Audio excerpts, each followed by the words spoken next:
আশরাফ কায়সার। আপনি জানেন the print ভারতের একটি প্রভাবশালী অনলাইন নিউজ পোর্টাল। দ্য প্রিন্টের প্রধান সম্পাদক এবং চেয়ারম্যান শেখর গুপ্তা বাংলাদেশের প্রধান উপদেষ্টা নোবেল বিজয়ী অর্থনীতিবিদ প্রফেসর মোহাম্মদ ইউনূসকে একটি খোলা চিঠি দিয়েছেন। সেই চিঠির উদ্দেশ্য হলো ভারত বাংলাদেশ সম্পর্ক, এবং এই লেখাটি দীর্ঘ সময় গতকালকে নিউজ পোর্টালটির লিড নিউজ হিসেবে ঝুলেছিল। উনি একটা চিঠি লিখেছেন, জি, দীর্ঘ চিঠি, কিন্তু অবাক করা কাণ্ড, সেই চিঠিতে অনেক কিছু কথা বলেছেন এবং শেষ পর্যন্ত একটা জিনিস কিন্তু এই চিঠিতে উল্লেখ করেন নাই, যে গত 15 বছরে শেখ হাসিনা দেশে কি করেছে এবং কেন তার পতনটা ঘটল। শেখর গুপ্তা অত্যন্ত স্বনামধন্য সাংবাদিক এবং তার অনেক কথার কিন্তু অনেক গুরুত্ব আছে, এবং অতীতে তাকে আমি অনেক তথ্য সমৃদ্ধ, ব্যালেন্সড, সাহসী অনেক ভূমিকা নিতে দেখেছি, অনেক গুরুত্বপূর্ণ ইস্যুতে স্ট্যান্ড নিতে দেখেছি। ওনার খোলা চিঠি দেখে বা পড়ে আমার মনে হলো যে উনিও ভারতের যে ন্যারেটিভ তার বাইরে গিয়ে প্রফেসর ইউনূসকে বা বাংলাদেশের পরিবর্তনটিকে দেখতে পাননি। আপনি যেমনটি বলেছেন যে 15 বছরের শাসন নিয়ে তার একটি শব্দও কিন্তু ওখানে নাই। ঠিক আওয়ামী লীগ এবং আওয়ামী লীগের দোসররা যে সংকটে আছেন, তারা সব কথা বলতে চান গণহত্যাকে পাশ কাটিয়ে, তারা সব কথা বলতে চান আপনার বিনা বিচারে হত্যাকে পাশ কাটিয়ে, তারা সব কথা বলতে চান 15 বছরকে চোখ বুজে পাশ কাটিয়ে। তাহলে তো হলো না। শেখর গুপ্তার ওই খোলা চিঠিতে উনি ঠিক মায়োপিয়াতে ভুগেছেন, আওয়ামী লীগাররা যেই মায়োপিয়াতে ভোগে। এবং উনি আরেকটি বাজে কাজ করেছেন। উনি বলেছেন প্রফেসর ইউনূস নাকি সেটিই বেছে নিয়েছেন যে ভারত বিরোধিতার রাজনীতি। ভারত বিরোধিতা আজকে বাংলাদেশে যেই জায়গায় এসছে, আমি আপনাকে এটা হলফ করে বলতে পারি, তার মধ্যে রাজনীতি কম, তার মধ্যে বাংলাদেশের অধিকারের যে দাবি সেটি অনেক বেশি। কাজেই একজন ভালো সাংবাদিক, তিনি ভারতীয় কিংবা ব্রিটিশ, তাকে কিন্তু বাংলাদেশের মানুষের আশা আকাঙ্ক্ষা এবং অধিকারের জায়গাটি আগে বুঝতে হবে। আপনি খেয়াল করুন, দুদিন আগে আমাদের সীমান্তে ভারতীয় কাঁটাতার বেড়া নির্মাণের প্রতিবাদে আমি যেই ভিডিও দেখলাম, তাতে বিডিআর বা আমাদের বিজিবির সংখ্যা কিন্তু কম, তার চেয়ে 10 গুণ বেশি হচ্ছে গ্রামবাসী, আরো বেশি। আপনি খেয়াল করে দেখুন, সর্ষে ক্ষেতের ভেতরে আমি কথা বলার সময় আমার এখনো গুজবাম্প হচ্ছে যে পৃথিবীর কোন সীমান্তে আপনি পাবেন যে তার এলাকাবাসী সীমান্ত রক্ষীদের সাথে গিয়ে প্রতিবাদ করছে। এর মধ্যে কোনো রাজনীতি নাই, এর মধ্যে তাদের গরু চড়ানোর দাবি আছে। পৃথিবীর কোন সীমান্তে কাঁটাতারের সাথে একটা তরুণীর লাশ 3 দিন 4 দিন ঝুলে থাকতে পারে? কাজেই ভারতীয় সাংবাদিক যারা আমরা মনে করি না দলকানা, তাদেরও কিন্তু চোখ একটি অন্ধ, তারা পূর্ণ দুটি চোখে বাংলাদেশের পরিস্থিতিকে দেখতে পাচ্ছেন না। তাকে আমি অনুরোধ জানাবো বাংলাদেশ সফল করতে, এবং আমি ভারতীয় সাংবাদিকদের এমনিতেই বলি এই গ্রাউন্ড রিয়ালিটিটা দেখতে, এবং তারা যেখানে বসে মাইনরিটিদের উপর অত্যাচার হচ্ছে মনে করছেন, সেই মাইনরিটিদেরকে বাংলাদেশে মিট করতে। আশরাফ কায়সার, এই প্রসঙ্গে একটা কথা বলি, সেটি হলো যে আপনি আহ্বান জানাচ্ছেন এখন, কিন্তু আপনি লক্ষ্য করেছেন সরকার থেকে কিন্তু শুরু থেকে আহ্বান জানানো হয়েছিল। বিশেষ করে প্রধান উপদেষ্টার প্রেস উইং থেকে বারবার বলা হয়েছিল যে আপনারা আসেন দেখেন, এবং কেউ কেউ কিন্তু এসছিলেন, সংখ্যাটা খুব বেশি নয়, এর মধ্যে 2-1 জনের সঙ্গে আমারও কথা হয়েছিল, এবং তারা কিন্তু এসে হতাশ হয়ে আবার চলে গেছেন। হতাশ হয়েছে, ওনারা একটা টার্গেট নিয়ে এসেছিলেন। যেমন একজন সাংবাদিক প্রশ্ন করছিলেন যে আপনারা পাকিস্তানের সাথে ঘনিষ্ঠ হচ্ছেন, এটা কোনো প্রশ্ন হলো? এটা স্বাধীন দেশ, কার সাথে কি সম্পর্ক রাখবে তার ব্যাপার, এবং তারা কিন্তু এখন আসতে আগ্রহী না। ভারতের একটি গণমাধ্যম দল আমার সাথেও দেখা হয়েছিল, বিশেষ করে 5ই আগস্টের পরপর। তারা এসেছিলেন খুঁজতে যে সমস্ত অ্যাটাক নাকি হচ্ছে ধর্মীয় বিবেচনার ভিত্তিতে। তো তারা কুমিল্লাতে একটি স্পটে গিয়েছিলেন, তারা ঘুরে এসে বললেন যে কিছু অ্যাটাক হয়েছে রাজনৈতিক বিবেচনাতে, কিছু অ্যাটাক হয়েছে বিচ্ছিন্নভাবেও, কিন্তু ঘটনাক্রমে কারো কারো পরিচয় যদি হিন্দু হয় সেটি তো ঘটনাক্রম। কাজে আপনি যেমনটি বলছিলেন যে এটি তাদের একটি কনসার্ন ছিল। দ্বিতীয় কনসার্ন এবং ভারতের জন্য যেটি সবচেয়ে বড় বিনোদন ধর্মী কনসার্ন, সেটি হচ্ছে পাকিস্তানের সাথে বাংলাদেশ ঘনিষ্ঠ হয়ে যাচ্ছে কিনা। আপনি খেয়াল করবেন আবুধাবি কিংবা দুবাই থেকে যদি একটি জাহাজ আসে, সেটি হয়ে যায় পাকিস্তানি জাহাজ, এবং বলা হচ্ছে বাংলাদেশের সেনাবাহিনীর প্রোপাগান্ডা, গুজব যে পাকিস্তানি সেনাবাহিনীর সাথে সহযোগিতা বাড়াচ্ছে। প্রথমত বলি, 54 বছর পরে বাংলাদেশ কার সাথে সম্পর্ক করবে, অর্থনৈতিক সম্পর্ক করবে, লেনদেন করবে, এটি বাংলাদেশের বিষয়। আপনাদের ভারতের কোনো করদ রাজ্য না যেটি আপনারা পেয়ে গেছিলেন 15 বছরে, সেটি অন্যায় ছিল। সেই অন্যায়টি শেখ হাসিনা করেছেন বলেই তাকে পালাতে হয়েছে। কাজেই বাংলাদেশ স্বাধীনভাবে কাজ করবে। আমি আরও একটা জিনিস পছন্দ করেছি, আপনি জানেন কি না, 150 বছর ভারতীয় আবহাওয়া বিভাগের তারা একটি অখণ্ড ভারত সম্মেলন করছে। সেখানে বাংলাদেশকে দাওয়াত দিয়েছিল, পাকিস্তানকেও দিয়েছে। বাংলাদেশ আউটরাইট রিজেক্ট করে দিয়েছে। কেন? সীমান্তে হত্যা করে আমাদের বিরুদ্ধে প্রোপাগান্ডা চালিয়ে আপনি আমাকে আবার একটি সম্মেলনে দাওয়াত দিতে পারেন না, দুটো একসাথে যায় না। বাংলাদেশের নীতির ব্যাপারে আমি এখন এত বুক ফুলিয়ে কথা বলতে পারি বা আমার এত ভালো লাগে যে আমরা একটা স্ট্যান্ড নিতে পেরেছি। সেটি ভারতের ব্যাপারে সঠিক স্ট্যান্ড, সেটি হচ্ছে আমাদের ন্যায়নিষ্ঠ স্ট্যান্ড। আমরা কিন্তু মোটেও ভারত বিরোধিতার কথা বলছি না, এটি কোনো দরকার নাই, এবং অতীতে যারা করেছেন তারা ঠিক করেননি। কিন্তু ভারতকে দুই চোখ মেলে ভারতের রাজনীতিবিদদেরকে দেখতে হবে বাংলাদেশকে। এখানে আরেকটি কথা আপনাকে বলি, ভারতীয় রাজনীতিতে কংগ্রেস কিন্তু আমাদের অতীতের অনেক খারাপ ঘটনার জন্য দায়ী। সেটি আমরা কিছুটা ভুলে গেছিলাম কংগ্রেস বিজেপির দ্বারা আক্রান্ত বলে। এটি আবার মনে পড়ল যখন রাহুল গান্ধী বা প্রিয়াঙ্কা গান্ধী নরেন্দ্র মোদীর ভাষায় সর্বভারতীয় রাজনৈতিক দলের সম্মেলনে কথা বলেন, কিংবা তৃণমূলের মমতা। এদেরকে দেখতে হবে যে ভারতের ইন্টারেস্টের ব্যাপারে তারা কিন্তু এক চুলো ছাড় দিতে চাচ্ছে না, সেটি যে বাংলাদেশের ইন্টারেস্ট না, এই কথাটি ভারতের রাজনীতিবিদ এবং গণমাধ্যমকে বুঝতে হবে। দুটো বিষয় আমাদের দৃষ্টি আকর্ষণ করেছে। সেটি হলো উনি বলেছেন যে ভারত বিরোধিতা, উনি বলেছেন বাংলাদেশের প্লেবুকের সবচেয়ে পুরনো পন্থা ভারত বিরোধিতা।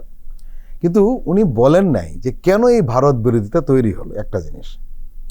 আরেকটা হলো উনি বলেছেন যে এই দুই দেশের এই বন্ধুত্বপূর্ণ সম্পর্ক আপনি কি জগা খিচুড়ি করতে চাইছেন।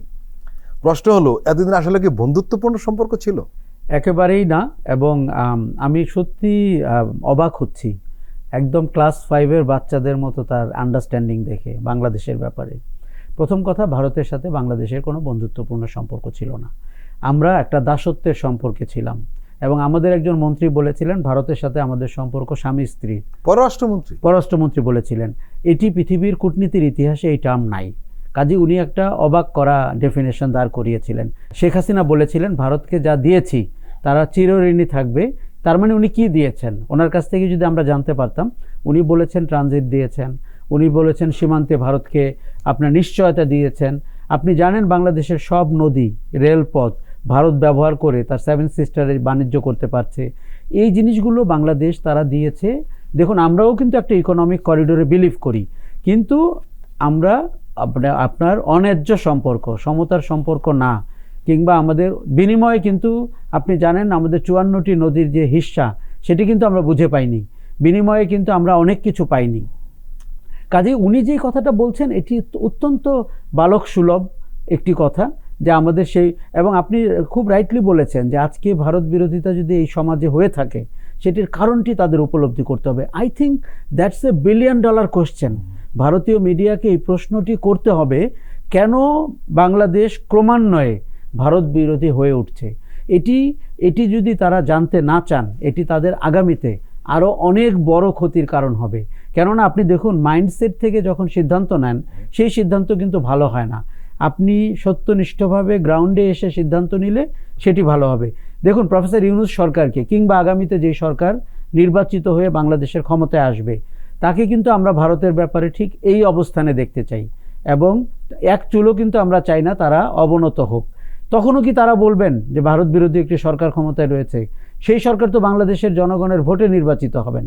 কাজে এই রকম ঐতিহাসিক ভুল ভারত কন্টিনিউ করুক, এটি কিন্তু আমি চাই না।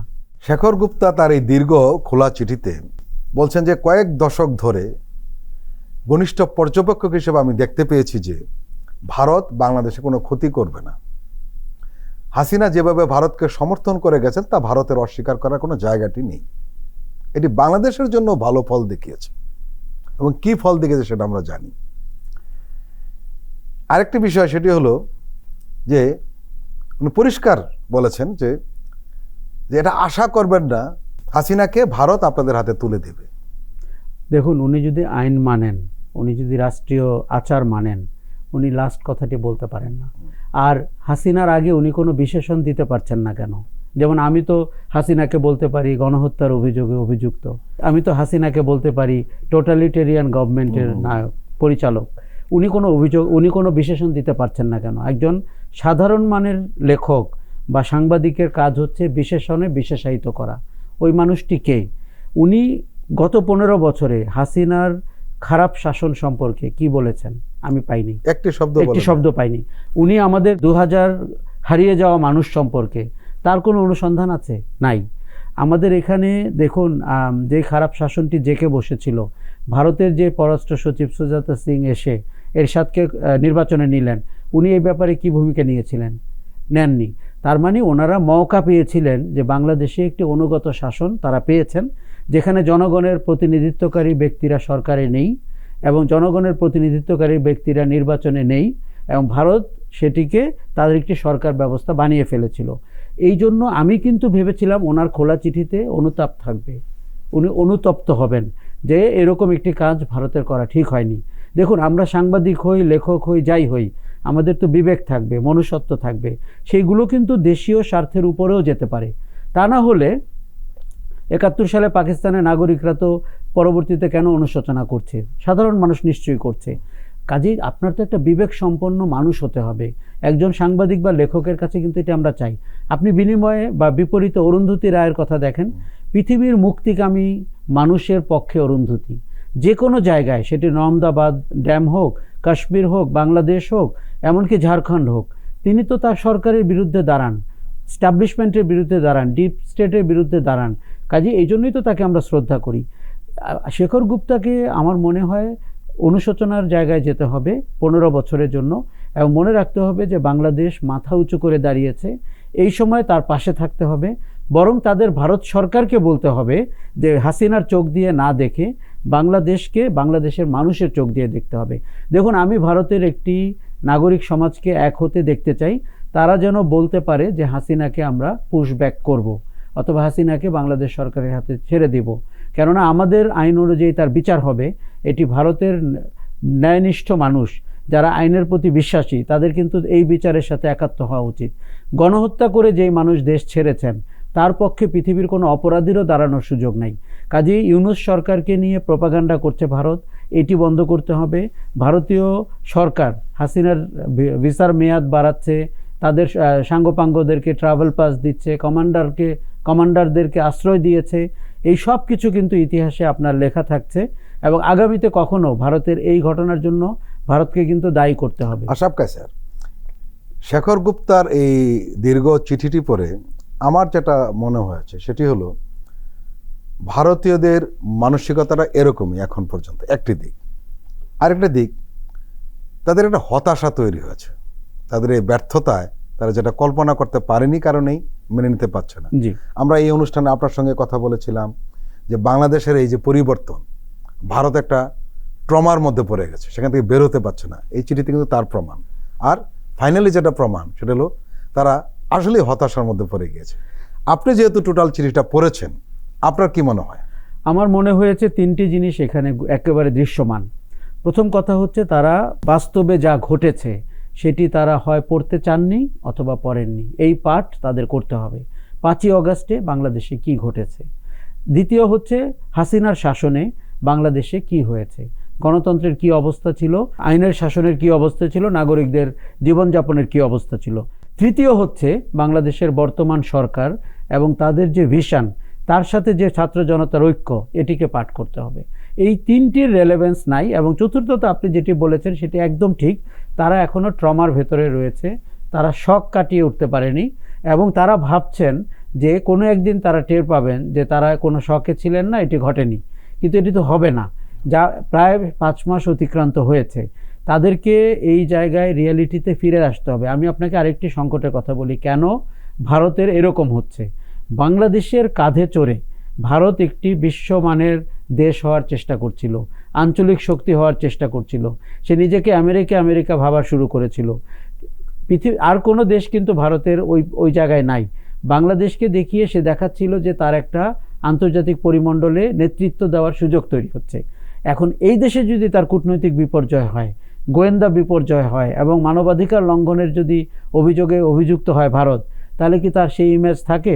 কাজেই সে পৃথিবীকে বোঝাতে চাচ্ছে এই ঘটনাগুলো ঘটেনি, কেননা এই ঘটনাগুলোর সাথে ভারত সম্পৃক্ত ছিল সরাসরি। কাজেই ভারতকে উপলব্ধি করতে হবে যে এই জায়গাটিতে তার যাত্রা বিঘ্নিত হয়েছে, তাকে প্লেবুকটি আবার নতুন করে ডিজাইন করতে হবে। আমার ধারণা সেটিতে আমরা ভারতকে সাহায্য করতে পারবো। কারণ আপনি ভারত একটি শক্তি হোক, অর্থনৈতিক শক্তি হোক, উন্নত রাষ্ট্র হোক, পাশের দেশ হিসাবে আমরাও সেই যাত্রায় সামিল হতে চাই, কিন্তু সমতার ভিত্তিতে, সম্মানের ভিত্তিতে এবং চেতনার দৃঢ়চেতা ভাবের ভিত্তিতে। এর কোনো অন্যথা হলে আমরা কিন্তু তা মেনে নিব না। আশরাফ কায়সার, আপনি শেষে যে কথাটি বললেন, ন্যায্যতার ভিত্তিতে হতে হবে, সম্পর্কটা মর্যাদার ভিত্তিতে হবে। আমরা লক্ষ্য করছি প্রফেসর মোহাম্মদ ইউনূস ক্ষমতায় এসেই কিন্তু এই কথাটি বলেছেন, এবং আমার মনে হয়েছে যে ভারতের সম্পর্কে মানুষের যে মনোভাবটা সেটাই উনি প্রকাশ করেছেন নিঃসন্দেহে, এবং আমরা আশাবাদ ব্যক্ত করতে পারি যে বাংলাদেশের সাথে ভারতের সম্পর্কটা হলে এভাবেই হবে।